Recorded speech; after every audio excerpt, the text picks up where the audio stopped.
Bonjour à tous. Nous voilà en plus parfaitement dans l'horaire. Alors, on va attendre, on a une petite minute d'avance, alors on va essayer de le tenir. Donc, vous êtes déjà encore un certain nombre à être au rendez-vous. En tout cas, merci beaucoup. J'en profite, un petit bonjour Vincent entre deux, le temps que... Bonjour François et bonjour à tout le monde. Alors, écoutez, nous sommes à l'heure. Alors, voilà, bienvenue. Merci pour votre participation à ce nouveau webinaire d'InfoRisque pour nos rendez-vous les midis de la sécurité, 45 minutes pour se former et s'informer. Alors, ce nouveau format vient en complément des podcasts, bien sûr, et des articles, donc, que je vous invite, bien sûr, à consommer sans modération sur le site d'InfoRisque. Et surtout, n'hésitez pas à visiter également notre marketplace, parce que vous y trouverez des solutions, produits et services pour vos problématiques de gestion des risques pro. Donc, et en passant par la marketplace d'InfoRisque pour choisir vos fournisseurs et experts, vous contribuez à financer tous les services que nous offrons gratuitement pour faire progresser la prévention et agir dans la lutte contre les risques professionnels, comme ce webinaire. Alors, nous voici partis pour 45 minutes ensemble, avec donc 30 minutes d'intervention de notre invité Vincent Beau. Rebonjour Vincent. Rebonjour François. Voilà, et 15 minutes pour répondre à vos questions. Alors, petit détail technique, c'est que vous avez maintenant en bas à droite une partie chat, donc en bas à droite de votre écran. Il y a un petit picto, si vous voulez, qu'il y ait une question qui puisse remonter pour qu'on puisse les partager à la fin de ce webinaire. Vous cliquez sur ce petit point d'interrogation et formulez votre question. Nous les reprendrons donc tout à l'heure. Alors, comme c'est un format court, par contre, j'invite à ceux qui nous rejoignent pour la première fois, d'aller voir les replays, je dirais, des 4 épisodes de précédents directement sur le site d'InfoRisque.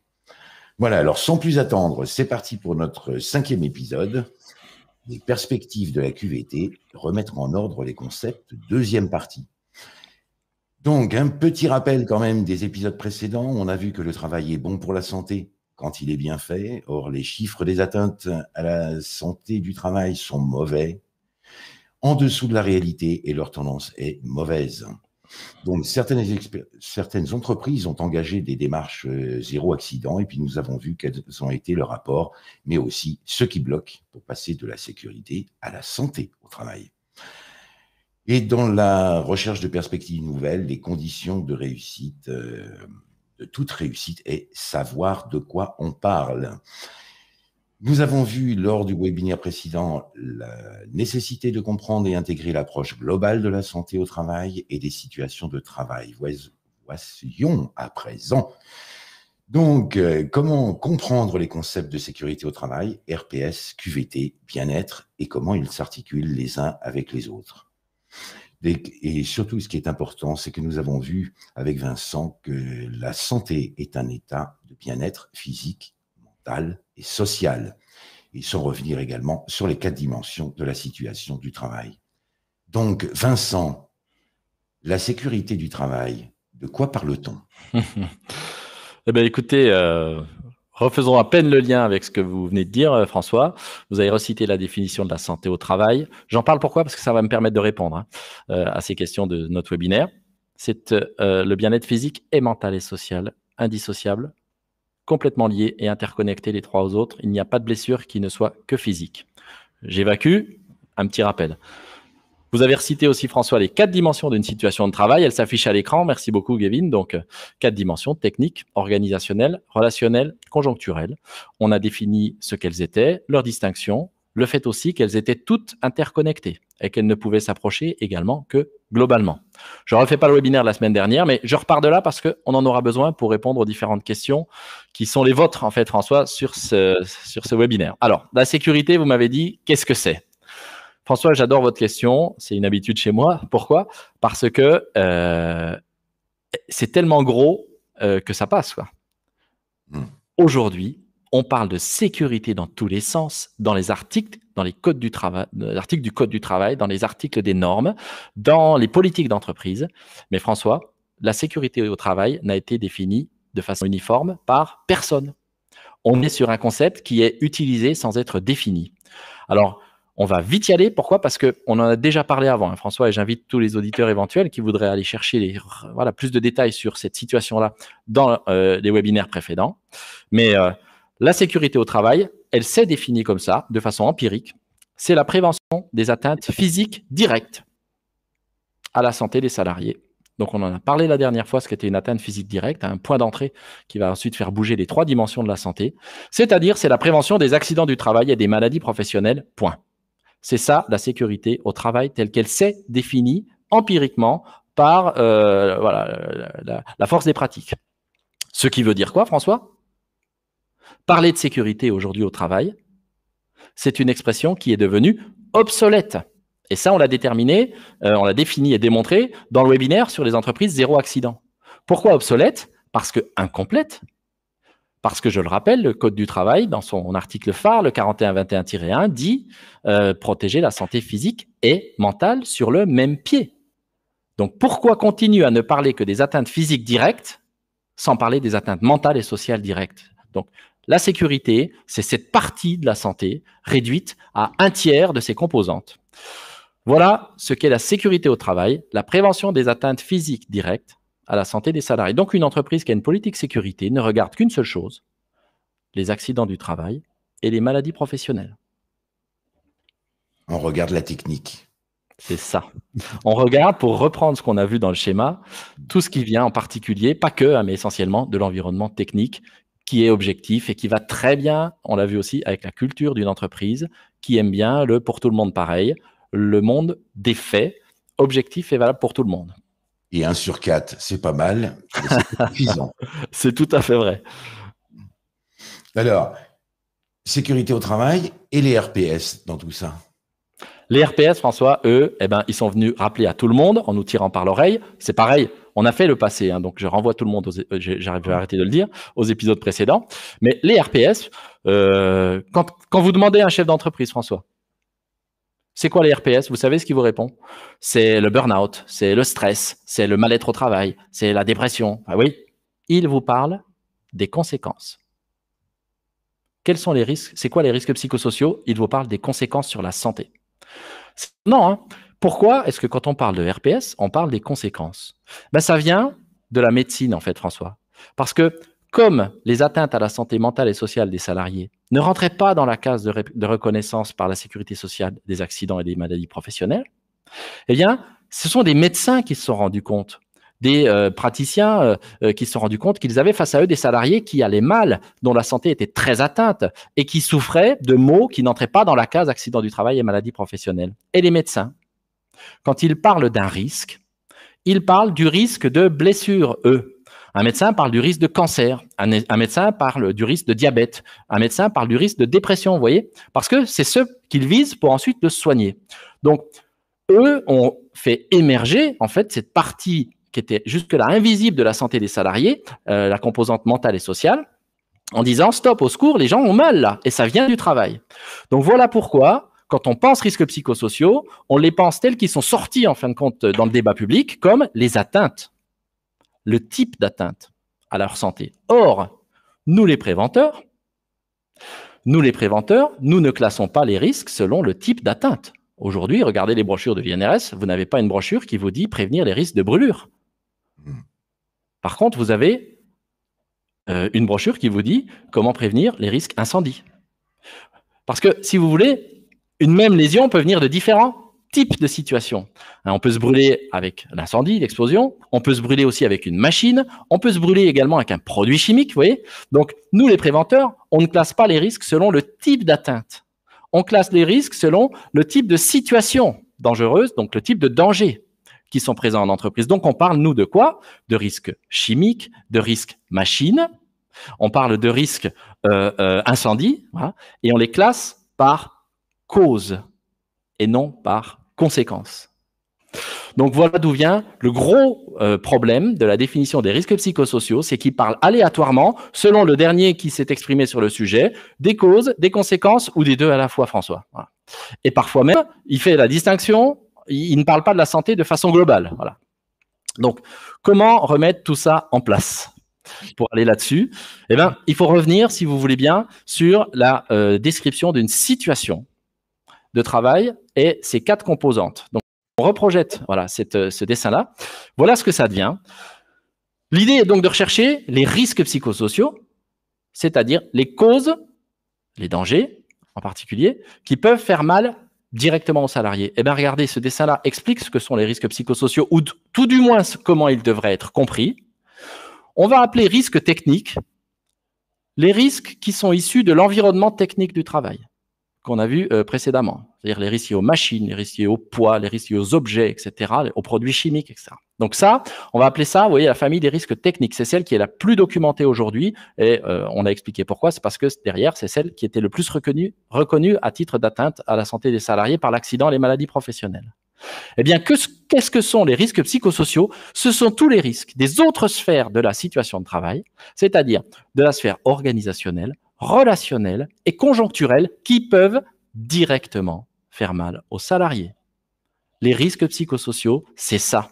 C'est les risques d'atteinte à la santé des salariés directement issus de l'organisation du travail, des relations du travail, de la conjoncture de la situation de travail. Et donc là, on se retrouve face à de nouveaux dangers, pas du tout nouveaux dans le fait qu'ils n'étaient pas là avant, mais dans des nouveaux dangers à considérer. C'est quoi? C'est la charge de travail, par exemple. Vous voyez bien, là, on n'est pas sur un élément technique du travail.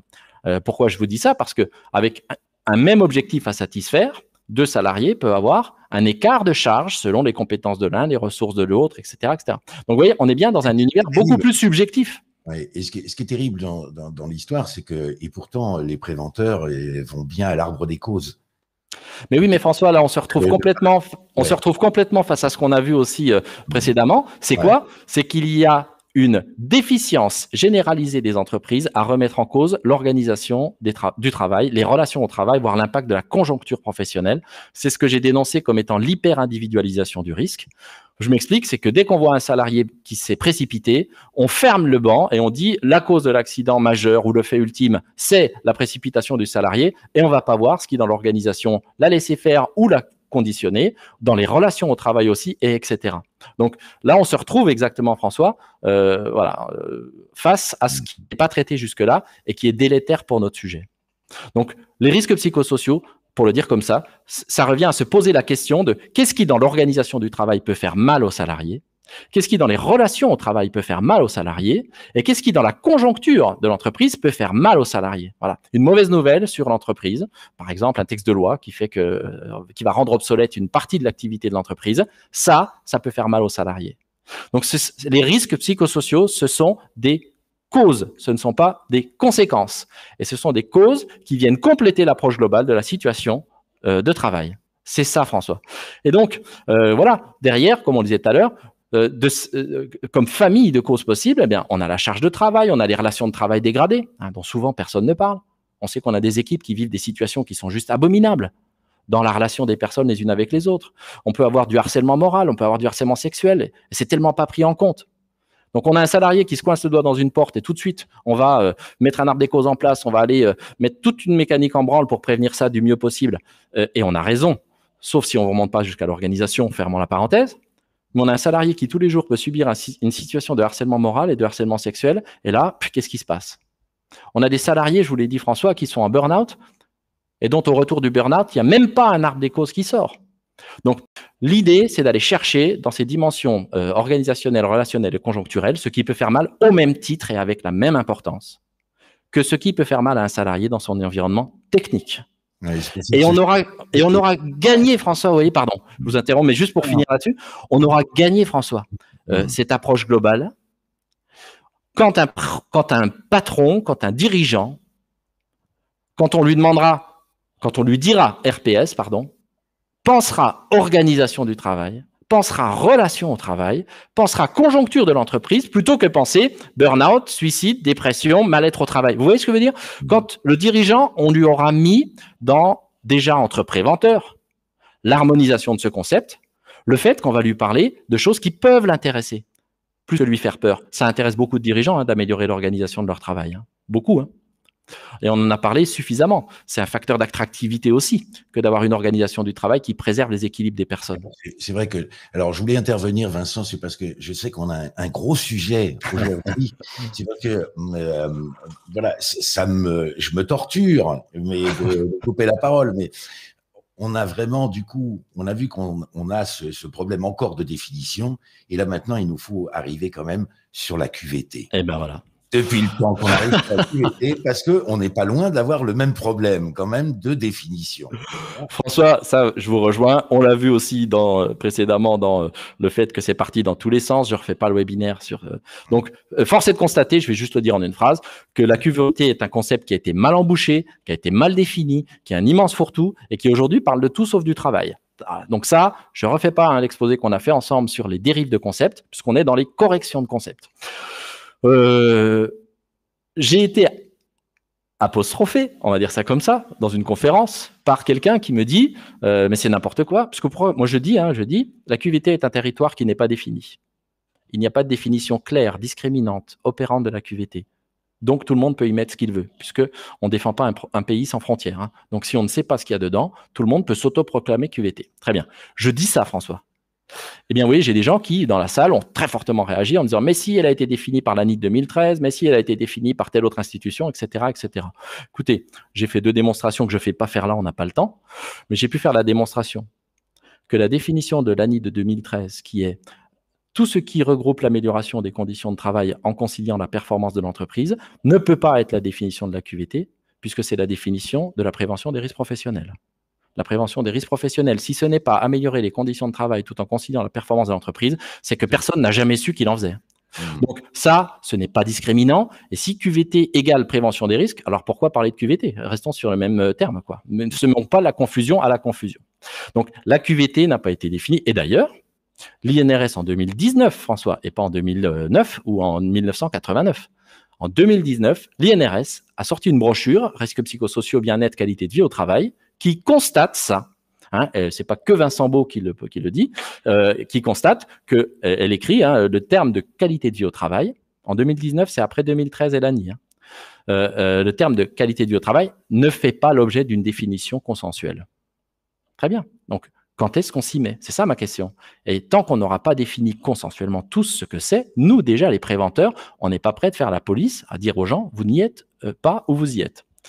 Donc, pour trouver ce que c'est que la QVT, vous savez, je vous ai dit, François, nous, on est un cabinet d'innovation et de recherche reconnu par le ministère de la Recherche en santé au travail. Donc, voilà, on réfléchit aussi à notre petite mesure en province, les pieds dans la glaise, mais voilà, on réfléchit. Donc, on est parti. Quand même. Mais je le dis exprès parce que voilà, je suis pas, on n'est pas une très grande institution qui avons autorité du seul fait qu'on puisse exprimer des choses. Malgré tout. Vous êtes en plus enseignant. C'est ça. Malgré tout, on a fait en fait, François, le même travail qui a été fait pour définir la santé au travail. La santé au travail s'est inspirée totalement de la définition de l'OMS sur la santé. Et ça, c'est magnifique, je trouve, parce qu'on n'est pas en discordance de concept. Donc, l'OMS dit ce qu'est la santé, et on a l'OIT qui dit la santé au travail va marcher dans les pas de cette définition. Eh bien, François, on est allé chercher la définition et on l'a trouvée. La définition de la qualité de vie qui existe et qui est promue par l'OMS. Et cette définition de qualité de vie, qu'est-ce qu'elle dit dans les termes? C'est une longue phrase, je vous en épargne le détail. Elle dit, en gros, que la qualité de vie, c'est la perception que les individus ont dans leur contexte de vie, très global, culturel, etc. La perception qu'ils ont de leur satisfaction par rapport à leurs attentes, à ce qu'ils attendent de leur univers de vie, la sécurité, l'enseignement, la santé, etc. OK? Donc, c'est ça. La qualité de vie, c'est la perception que les individus ont de leur contexte et l'écart qu'il peut y avoir ou pas entre ce que leur contexte leur donne et ce qu'ils en attendent. Eh bien, François, ça nous amène droit devant sur la définition qui doit être celle de la qualité de vie au travail. C'est donc la perception que les individus ont, la façon dont ils perçoivent leurs conditions de vie au travail, dans toutes ces dimensions techniques, organisationnelles, relationnelles, conjoncturelles, globalement, voilà pourquoi on a rappelé ces définitions-là, au regard de leurs attentes, et donc la satisfaction qui en résulte au regard de leurs attentes à son sujet. C'est ça la qualité de vie au travail. Pour le dire autrement, François, c'est la façon dont les salariés vivent leur travail. C'est la façon dont ils le vivent. Et si on regarde, François, comment est-ce qu'on peut décortiquer cette question-là? Si on veut savoir si les gens ont une bonne qualité de vie au travail, il faut se poser les questions suivantes. 1. Concernant la nature même de la situation qui est la leur de travail. Est-ce que leur travail fait sens? Je vous donne un exemple simple. Aujourd'hui, il y a beaucoup d'attentes pour que les entreprises aient des engagements socialement responsables. Travailler pour des entreprises qui vont à contresens complet de la RSE, c'est pas simple pour un salarié qui est dans cette situation-là. Oui. Donc, est-ce que leur travail fait sens? Est-ce qu'ils se sentent utiles? Et est-ce qu'ils sentent que leur travail dépasse le seul objectif financier? Point 1. Point 2. Est-ce qu'ils ont les bons outils et les bons locaux pour bosser? Et ça, François, il y a encore tellement de gens qui bossent sans les bons outils numériques. Mais il faut voir dans les entreprises qu'on peut accompagner le débat sur des gens qui n'ont pas les bons outils pour bosser alors qu'on leur demande la meilleure des performances, quoi. Donc, on en est là. Hein. Donc, les bons outils et les bons locaux pour bosser, les bons produits aussi, hein, tout est dedans. Vous reconnaissez l'environnement technique. Troisièmement, est-ce que les salariés ont l'impression d'avoir une bonne organisation du travail? Donc ça, on retrouve la dimension organisationnelle. Est-ce que le travail est bien planifié? Est-ce qu'on a les bonnes personnes pour faire le bon travail? Est-ce qu'on a les outils pour le faire? Est-ce que ma charge de travail correspond à mon temps de travail? Est-ce que j'ai un management qui m'écoute? C'est dans l'organisation du travail qu'on a ou pas un management participatif, hein, François? Est-ce que j'ai une latitude décisionnelle? Est-ce que j'ai une coopération interservice? Parce que beaucoup de services travaillent les uns en relais des autres. Est-ce que ça coulisse bien ou est-ce que ça coince fortement dans les silos des uns et des autres? Oui, ça, c'est la sphère organisationnelle. La sphère relationnelle, est-ce que je vis bien mes relations au travail? Mes relations directes avec mes pairs, avec ma hiérarchie, avec mes clients. Les relations avec les clients, il y a beaucoup de choses à dire. Ou avec des tiers, comme les entreprises intervenantes, par exemple. Mais aussi ma relation avec l'entreprise, sa relation avec moi. C'est-à-dire, est-ce que je me sens respecté dans ma dignité, dans ma différence? Est-ce que je suis bien face à une entreprise qui ne pratique aucune discrimination de sexe, d'âge, de religion, etc. Donc, vous voyez, ça, on est au cœur des bonnes relations au travail. Et enfin, est-ce que j'ai un beau projet? Est-ce que dans cette entreprise, j'ai un beau projet? Parce que vous savez quoi, François? Et on retrouve la partie conjoncturelle, la projection. C'est-à-dire, on peut avoir des gens qui travaillent dans un métier une situation, un métier qui a du sens pour eux. Et dans une entreprise qui a du sens. Donc, point 1. Qui trouvent que leurs outils et leurs locaux sont pas si mal. Point 2. Qui trouvent que l'organisation, ok, c'est peut-être pas exceptionnel, mais c'est pas si mal. Point 3. Qui trouvent que les relations sont pas si mauvaises. Point 4.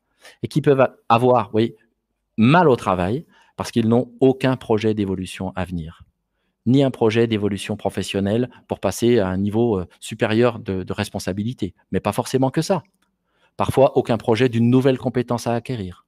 Aucun projet d'un nouveau projet à investir, vous voyez, avec tout le silence qu'il peut y avoir aujourd'hui sur les expressions de besoins des salariés dans leur entretien annuel sur je voudrais cette mission, ce projet et sans réponse, ou enfin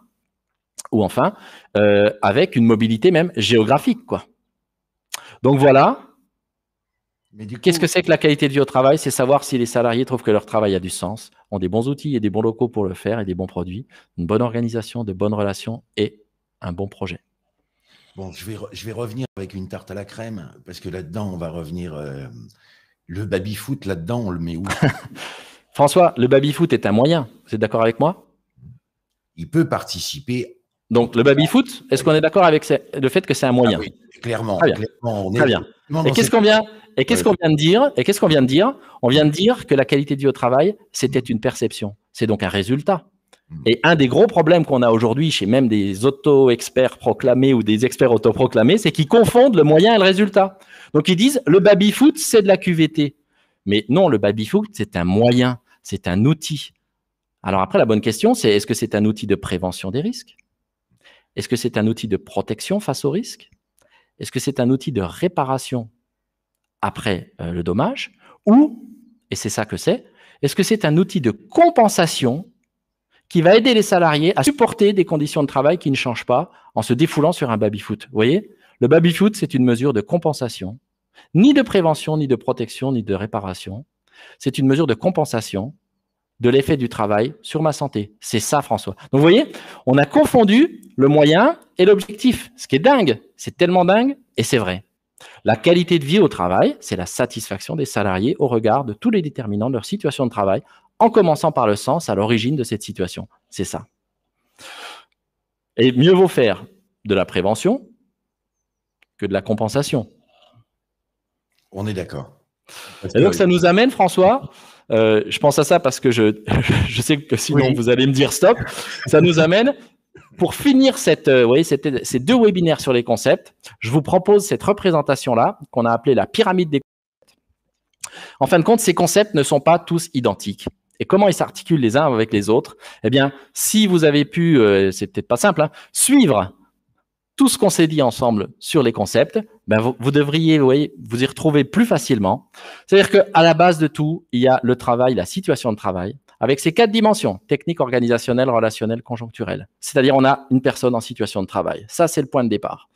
Dedans, il peut y avoir des dangers.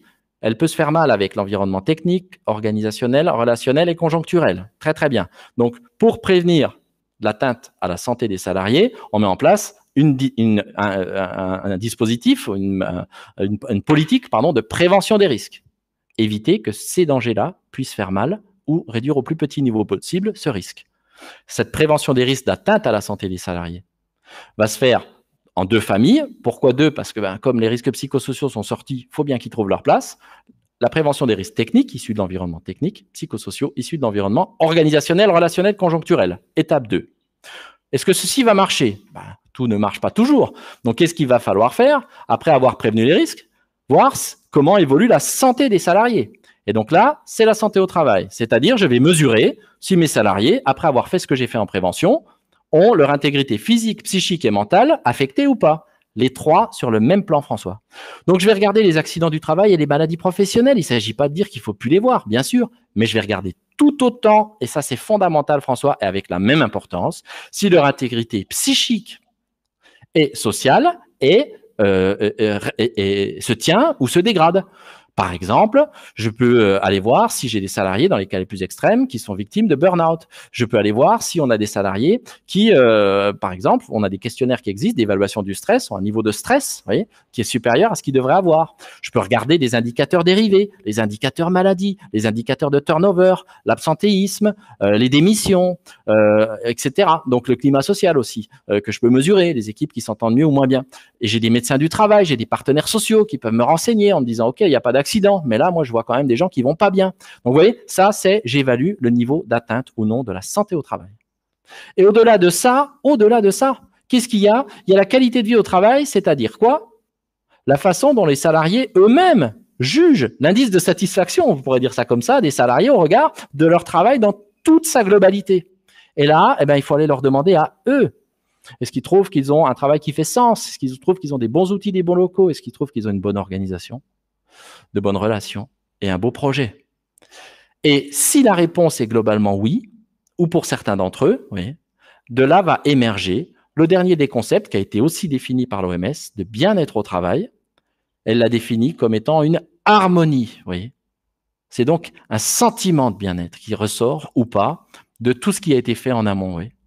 Et donc, vous voyez, François, si je reprends du haut en bas, de la situation à la prévention, à la santé, à la qualité de vie et au peut-être bien-être au travail, évaluer les risques professionnels, c'est faire un travail de prévention des risques. Pourquoi?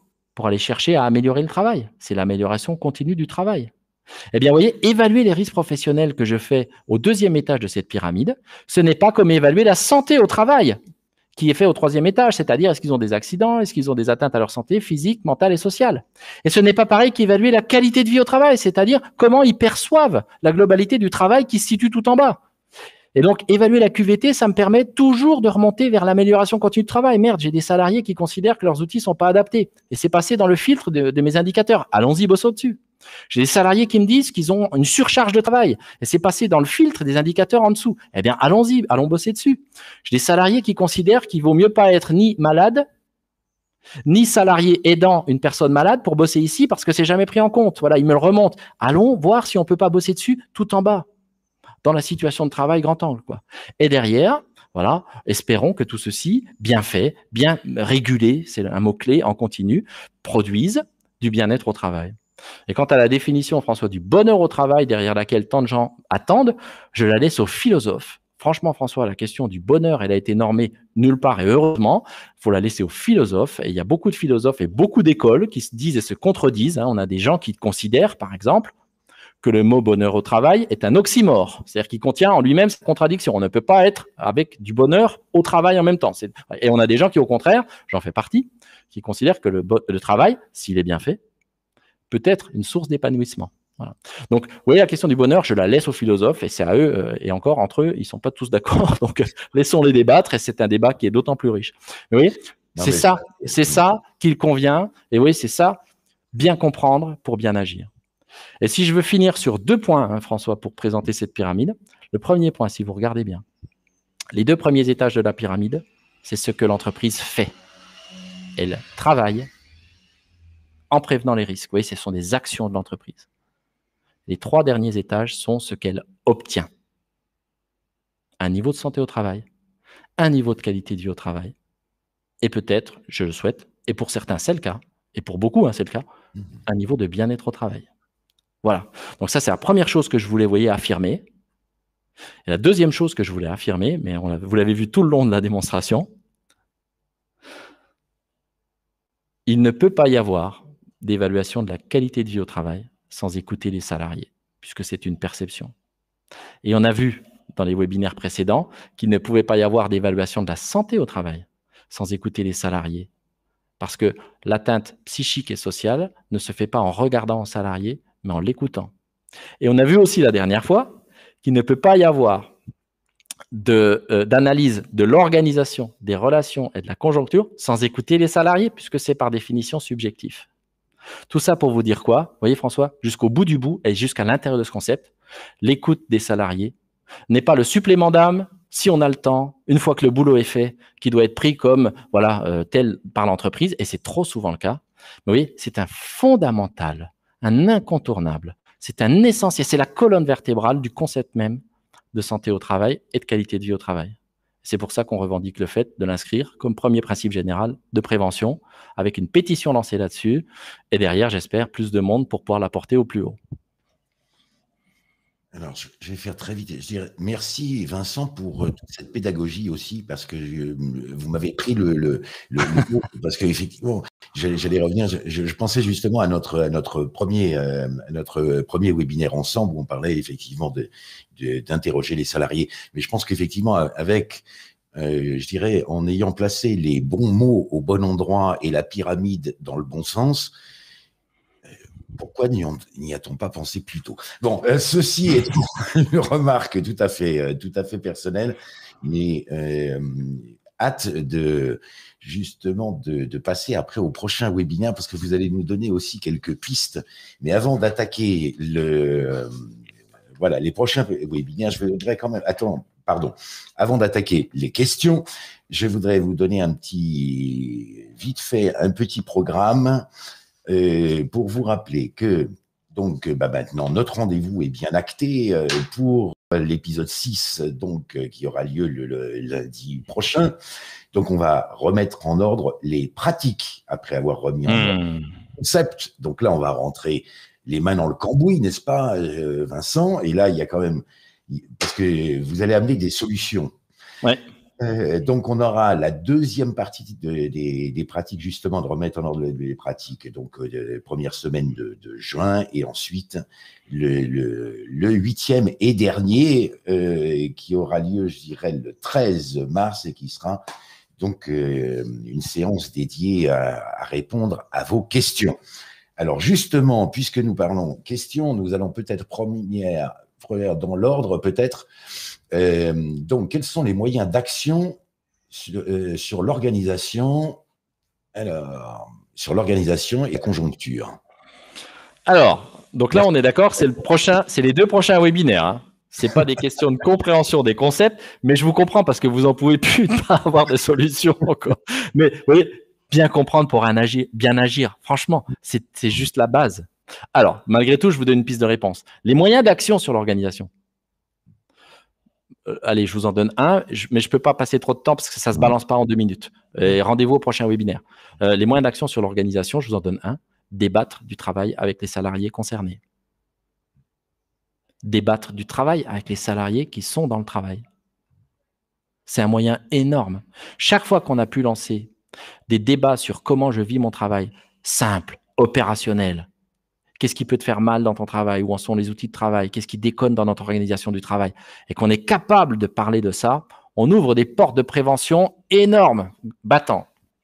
Voilà. Sur la conjoncture, je n'oublie pas l'autre moitié de votre question. Vous voyez, moi, j'accompagne une entreprise dont, par la loi, allez, un tiers de ses effectifs va se retrouver sans emploi. Pourquoi ? Parce que, allez, peu importe, il y a une modification réglementaire, un tiers. Voilà. Comment on peut accompagner les salariés là-dedans, mais ne pas faire comme si ça ne les touchait pas. On va dire ça comme ça. Ne pas faire de cette nouvelle juste une brève qui passe d'abord souvent dans la presse professionnelle avant de passer par le canal de l'entreprise jusqu'aux salariés, quoi. Donc, c'est-à-dire être tout à fait conscient qu'il va y avoir une atteinte à la santé des salariés par cette nouvelle-là et prendre les mesures nécessaires pour, en vérité et autant que possible, accompagner les salariés dans ce qui va être, on reparle de la projection, vous voyez, la 5e dimension, reprendre de la QVT, prendre des mesures qui s'imposent pour pouvoir les aider à passer ce qui sera ce changement-là, quoi. Donc, les accompagner à fond avec cette seule boussole de leur santé au travail sous les yeux, puisque ces changements s'imposent à eux.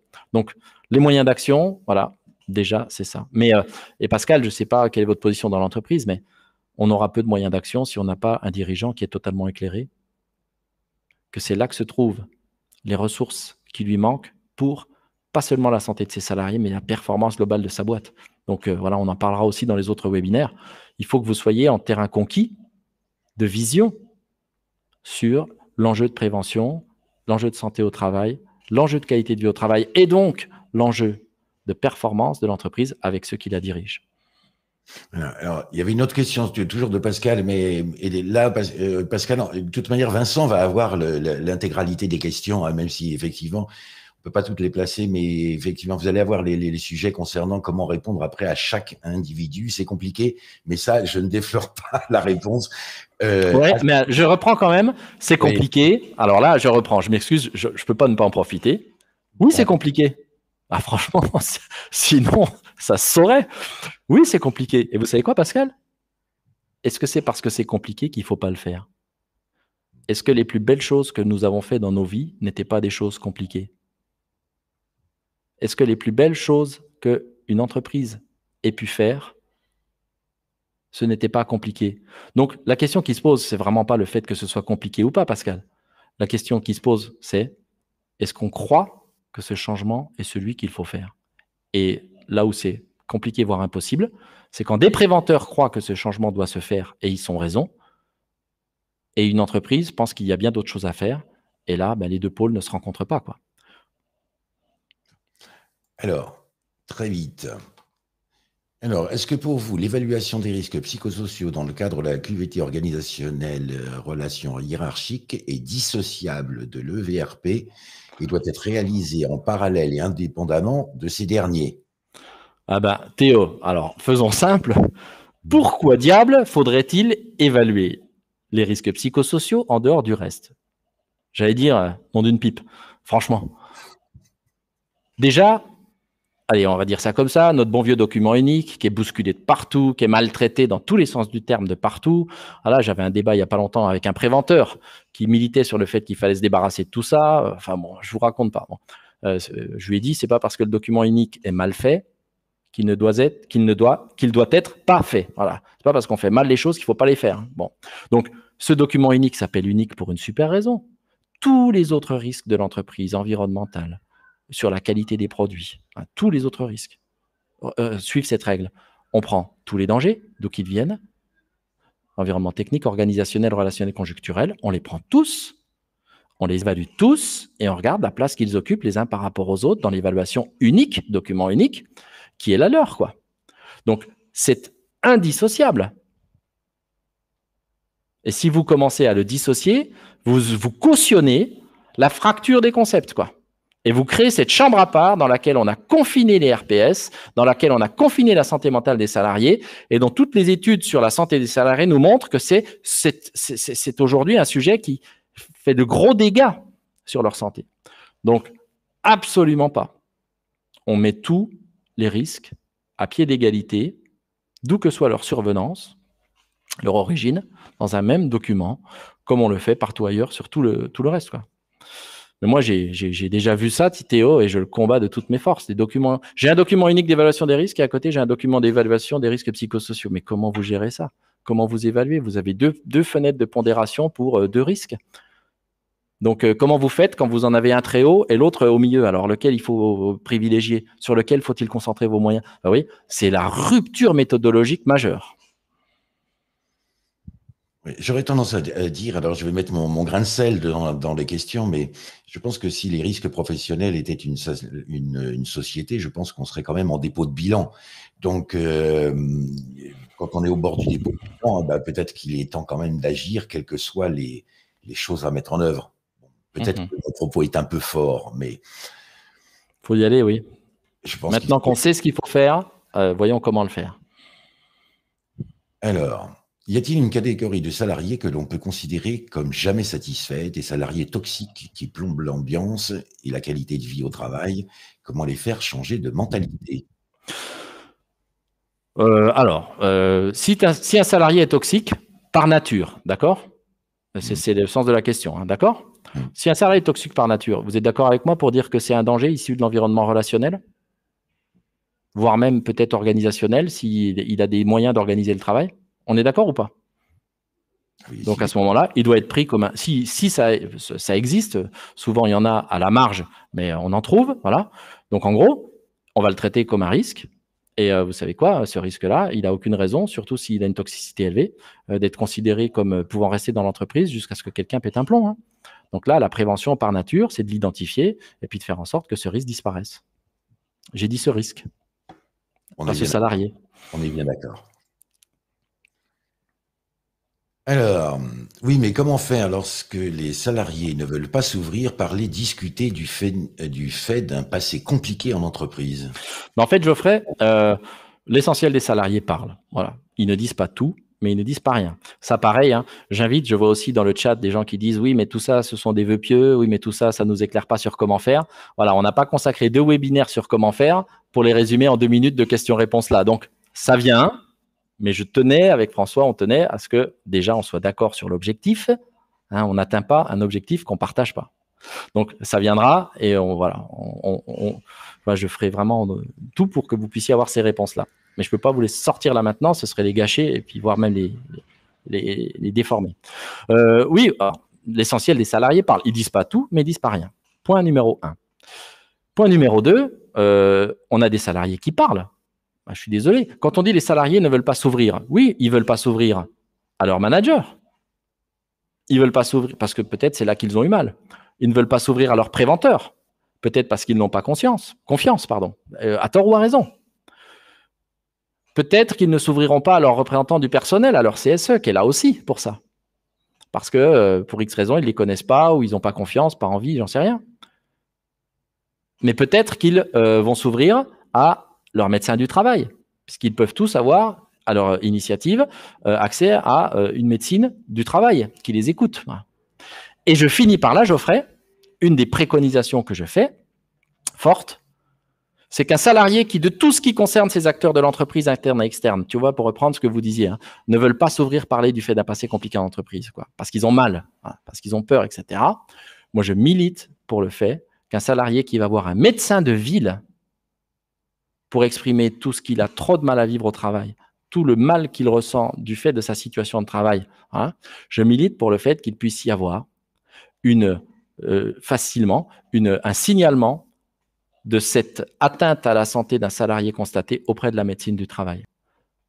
Pour que la médecine du travail puisse prendre, dans le secret médical qui les unisse, tu vois, qui puisse prendre connaissance d'une situation de travail qui, et c'est souvent le cas, n'est pas toujours unipersonnelle, quoi, et qui peut en concerner d'autres qui, eux, ne parlent pas, quoi. Donc, comment on fait? Déjà, on revendique cette écoute, on met en place les moyens nécessaires pour le faire, on indique tous les acteurs qui sont engagés dans cette écoute du salarié, hein, il n'y en a pas qu'un, et il ne faut pas qu'il y en ait qu'un.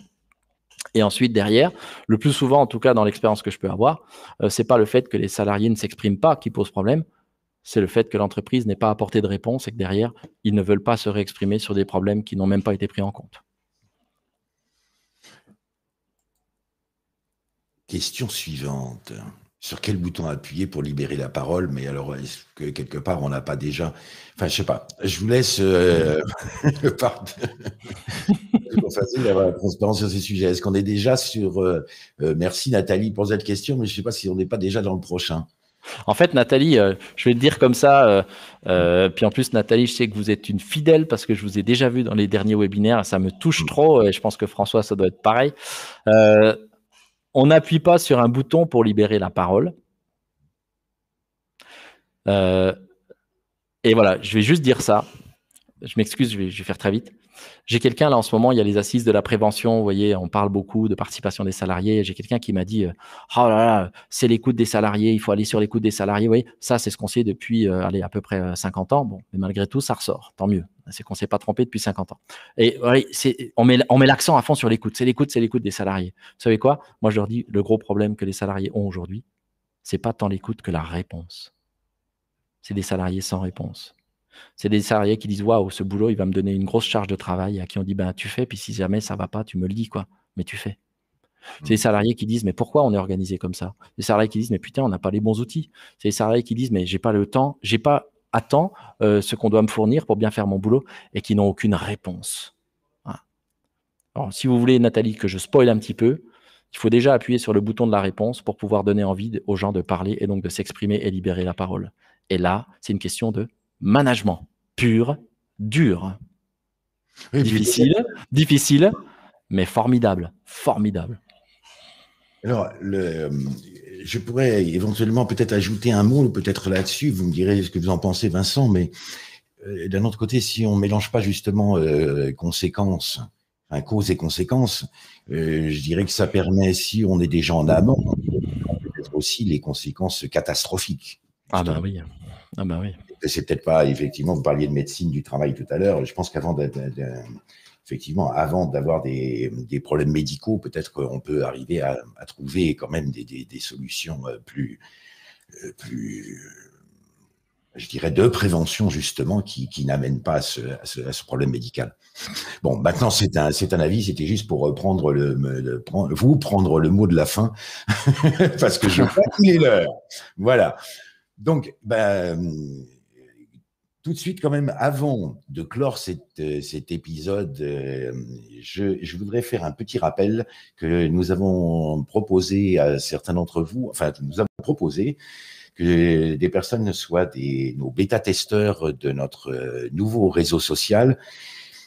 Ne vous inquiétez pas, on va vous envoyer, alors normalement, c'est cette semaine, un mail devrait vous arriver, pour que vous puissiez justement commencer un peu cet échange. Et pour rappel, pour, je dirais, l'ensemble de des personnes présentes aujourd'hui, notre idée, effectivement, de ce réseau social InfoRisque est de pouvoir, entre professionnels, de pouvoir continuer ces échanges qui sont effectivement absolument nécessaires, puisqu'on parle d'échanges entre salariés, ça peut être professionnel de pouvoir échanger. N'est-ce pas? Voilà. Donc, maintenant, merci à tous. Un bon appétit. À lundi prochain. Et surtout, merci beaucoup, Vincent, pour toute cette pédagogie et hâte d'avoir encore les résultats, enfin, d'avoir un peu toutes nos solutions lundi prochain. Voilà. Merci beaucoup à vous, François, Gavin, toutes les équipes, à toutes les personnes présentes et au plaisir de se retrouver. Voilà. Et n'oubliez pas, vous avez en haut le petit lien « Je m'inscris » pour le prochain webinaire si ce n'est pas encore fait. Voilà. Merci beaucoup. Au revoir. Au revoir.